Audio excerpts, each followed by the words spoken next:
আজ যখন আমরা ধর্মের নামে একে অপরের দিকে সন্দেহের চোখে তাকাই, তখন একটুও মনে পড়ে না একদিন এই মাটিতেই হিন্দু আর মুসলমান একসাথে রক্ত দিয়েছিল স্বাধীনতার জন্য। এই ইতিহাস কেউ মুছে ফেলতে চাই, কেউ ভুলিয়ে দিতে চাই। চলো আজ জানি সেই সত্য ইতিহাস, যেখানে জাত ধর্ম নয়, দেশ ছিল সবার আগে।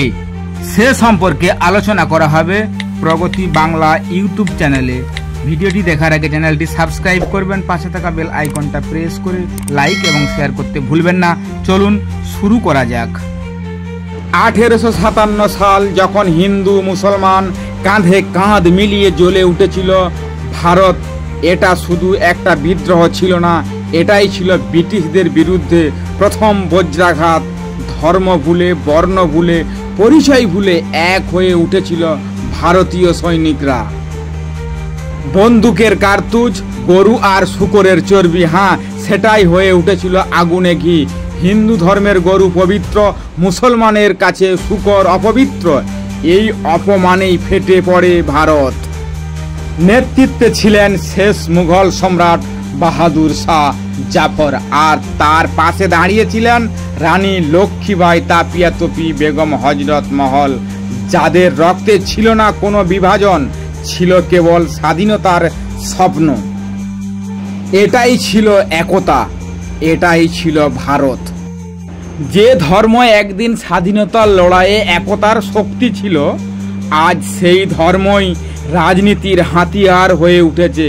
ভারত কি তাহলে নিজের ইতিহাস ভুলে যাচ্ছে? ভারতীয় বিপ্লবীদের বন্ধুত্ব, ধর্ম আলাদা, স্বপ্ন এক। ফাঁসির অপেক্ষায় দুই বিপ্লবী, রামপ্রসাদ বিসমিল ও আশফাক উল্লাহ খান। বিসমিল মুচকি হাসি হেসে বলে, আশফাক, সময় এসে গেছে ভাই। আশফাক উল্লাহ খানের চোখে দীপ্তি, ভাইয়ের পাশে মরতে পারবো, এর চেয়ে বড় সৌভাগ্য আর কি?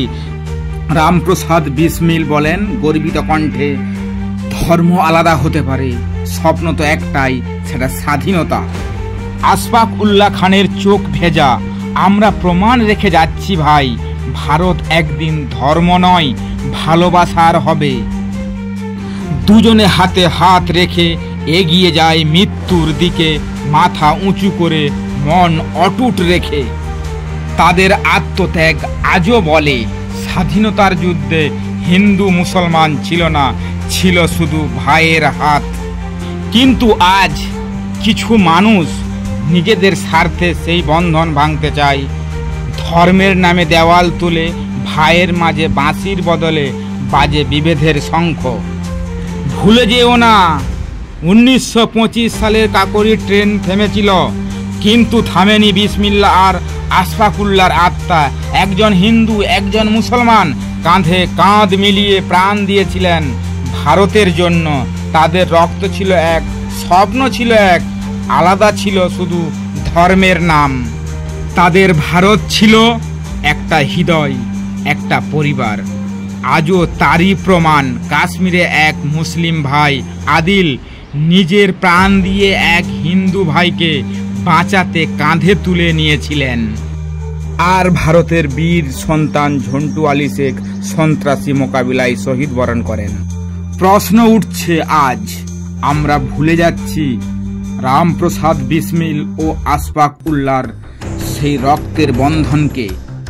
আজকের ভারতবর্ষে হিন্দু মুসলমান শব্দ দুটো শুধু ধর্ম নয়, রাজনৈতিক অস্ত্র হয়ে গেছে।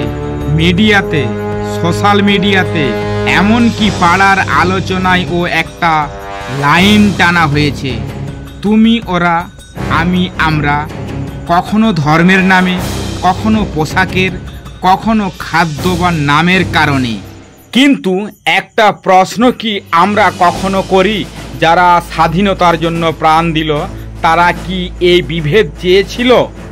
একদিন তো লক্ষ লক্ষ হিন্দু মুসলমান একসাথে কাঁধে কাঁধ মিলিয়ে লড়েছিল। আজ আমরা কি সেই শহীদদের স্বপ্ন ভেঙে দিচ্ছি? আজ ধর্মীয় মেরুকরণ চলছে, কিন্তু এই বিভাজন কার স্বার্থে? কে চায় আমরা বিভক্ত থাকি? আমরা কি ভুলে গেছি আশফাকুল্লার পাশে ছিলেন রামপ্রসাদ? স্বাধীনতার ইতিহাসে কোনো ধর্ম ছিল না, ছিল শুধু ভালোবাসা আর ত্যাগ। আজ যদি আমরা একে অপরকে ভুল বুঝি, তাহলে শুধু নিজেদেরকেই নয়, সেই শহীদদের আত্মাকেও অপমান করি। আসুন আমরা আবার সেই সত্য ইতিহাস জানি, যা আজও বেঁচে আছে যদি আমরা খুঁজে নিতে পারি। আশা করি ভিডিওটি আপনাদের ভালো লেগেছে। আপনাদের সহযোগিতায় আমাদের এগিয়ে চলার প্রেরণা। সবাই ভালো থাকুন, সুস্থ থাকুন, নিজের স্বপ্ন আর আপনজনদের প্রতি খেয়াল রাখুন। দেখা হবে নেক্সট ভিডিওতে।